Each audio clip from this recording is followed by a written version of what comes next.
Hey, fearless friends. Welcome to Terror Tales, a podcast presented by the tech think tank. Get ready where the darkness awaits. Are you prepared to let it in? Let the haunting begin. Tonight's bone-chilling terror tale, a ghost story by Twain Mark.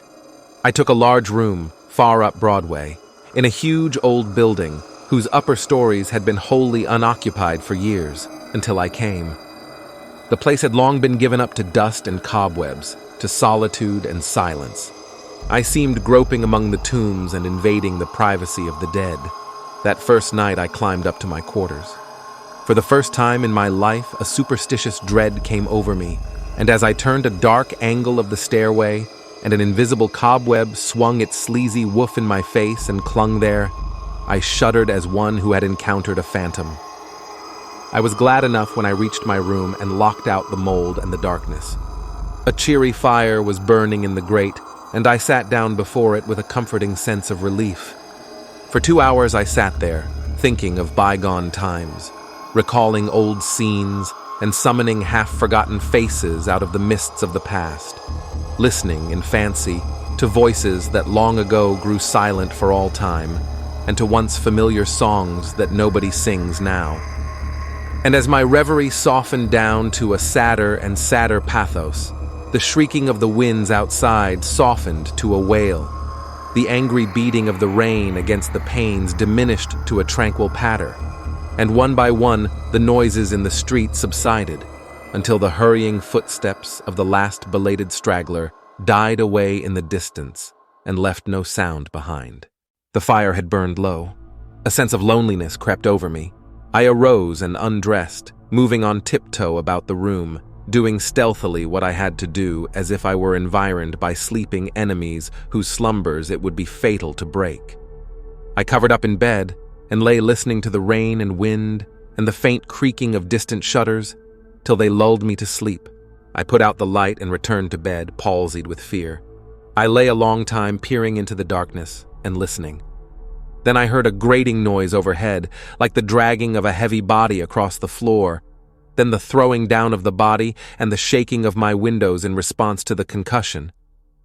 In distant parts of the building, I heard the muffled slamming of doors.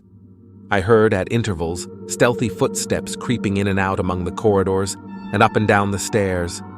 Sometimes these noises approached my door, hesitated, and went away again. I heard the clanking of chains faintly in remote passages and listened while the clanking grew nearer, while it wearily climbed the stairways, marking each move by the loose surplus of chain that fell with an accented rattle upon each succeeding step as the goblin that bore it advanced. I heard muttered sentences, half-uttered screams that seemed smothered violently, and the swish of invisible garments, the rush of invisible wings. Then I became conscious that my chamber was invaded, that I was not alone. I heard sighs and breathings about my bed, and mysterious whisperings. 3 little spheres of soft phosphorescent light appeared on the ceiling directly over my head, clung and glowed there a moment, and then dropped, 2 of them upon my face and 1 upon the pillow. They spattered, liquidly, and felt warm. Intuition told me they had turned to gouts of blood as they fell. I needed no light to satisfy myself of that. Then I saw pallid faces, dimly luminous, and white uplifted hands floating bodiless in the air, floating a moment and then disappearing. The whispering ceased, and the voices and the sounds, and a solemn stillness followed. I waited and listened. I felt that I must have light or die. I was weak with fear. I slowly raised myself toward a sitting posture, and my face came in contact with a clammy hand. All strength went from me, apparently, and I fell back like a stricken invalid. Then I heard the rustle of a garment. It seemed to pass to the door and go out. When everything was still once more, I crept out of bed, sick and feeble, and lit the gas with a hand that trembled as if it were aged with 100 years. The light brought some little cheer to my spirits. I sat down and fell into a dreamy contemplation of that great footprint in the ashes. By and by, its outlines began to waver and grow dim. I glanced up, and the broad gas flame was slowly wilting away. At the same moment, I heard that elephantine tread again.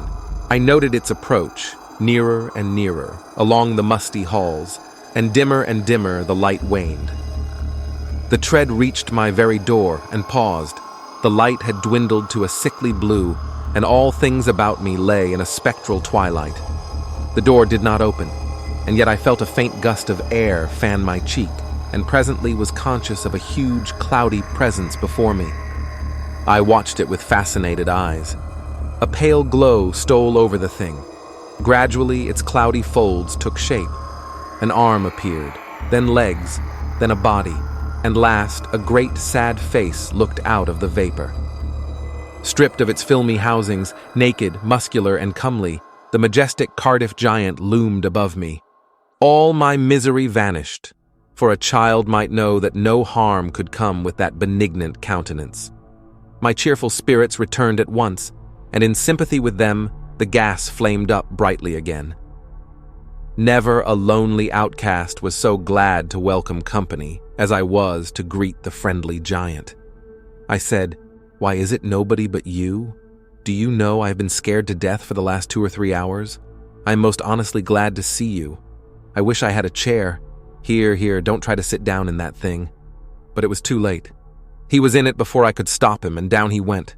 I never saw a chair shiver so in my life. Stop, you'll ruin if... Too late again. There was another crash, and another chair was resolved into its original elements. Confound it, haven't you got any judgment at all? Do you want to ruin all the furniture in the place? Here, you petrified fool. But it was no use. Before I could arrest him, he had sat down on the bed, and it was a melancholy ruin. Now what sort of a way is that to do? First, you come lumbering about the place bringing a legion of vagabond goblins along with you to worry me to death. And then, when I overlook an indelicacy of costume which would not be tolerated anywhere by cultivated people except in a respectable theater, and not even there if the nudity were of your sex, you repay me by wrecking all the furniture you can find to sit down on. And why will you? You damage yourself as much as you do me. You have broken off the end of your spinal column and littered up the floor with chips of your hams till the place looks like a marble yard. You ought to be ashamed of yourself. You are big enough to know better. Hey, if you're enjoying the stories, give us a thumbs up by clicking the like button and hit subscribe to our Tech Think Tank channel. To hear more terror tales, click the pop-up banner now or follow the link in the description below. Time to get back into our terror tale. Ready for more? Let's continue the story. Well, I will not break any more furniture, but what am I to do? I have not had a chance to sit down for a century. And the tears came into his eyes.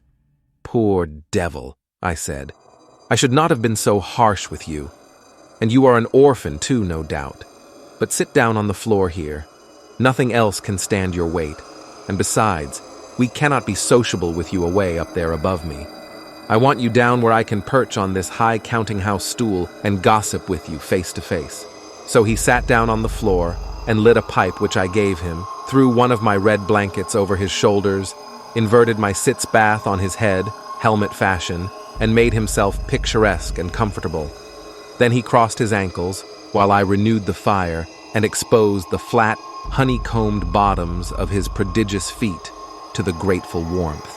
What is the matter with the bottom of your feet and the back of your legs, that they are gouged up? Infernal chilblains.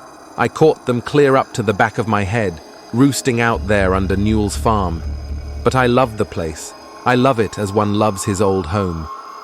There is no peace for me like the peace I feel when I am there. We talked along for half an hour, and then I noticed that he looked tired and spoke of it. Tired, he said. Well, I should think so. And now I will tell you all about it since you have treated me so well. I am the spirit of the petrified man that lies across the street there in the museum. I am the ghost of the Cardiff giant. I can have no rest, no peace, till they have given that poor body burial again. Now what was the most natural thing for me to do, to make men satisfy this wish, terrify them into it, haunt the place where the body lay? So I haunted the museum night after night. I even got other spirits to help me. But it did no good, for nobody ever came to the museum at midnight. Then it occurred to me to come over the way and haunt this place a little.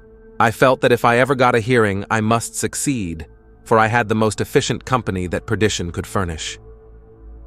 Night after night we have shivered around through these mildewed halls, dragging chains, groaning, whispering, tramping up and down stairs till, to tell you the truth, I am almost worn out. But when I saw a light in your room tonight, I roused my energies again and went at it with a deal of the old freshness. But I am tired out, entirely fagged out. Give me, I beseech you, give me some hope. I lit off my perch in a burst of excitement and exclaimed, "This transcends everything. Everything that ever did occur. Why, you poor, blundering old fossil, you have had all your trouble for nothing. You have been haunting a plaster cast of yourself. The real Cardiff giant is in Albany. Confound it, don't you know your own remains? I never saw such an eloquent look of shame, of pitiable humiliation, overspread a countenance before." The petrified man rose slowly to his feet and said, "Honestly, is that true? As true as I am sitting here." He took the pipe from his mouth and laid it on the mantel, then stood irresolute a moment, unconsciously, from old habit, thrusting his hands where his pantaloons' pockets should have been, and meditatively dropping his chin on his breast, and finally said, "Well, I never felt so absurd before. The petrified man has sold everybody else, and now the mean fraud has ended by selling its own ghost. My son, if there is any charity left in your heart for a poor friendless phantom like me, don't let this get out. Think how you would feel if you had made such an ass of yourself."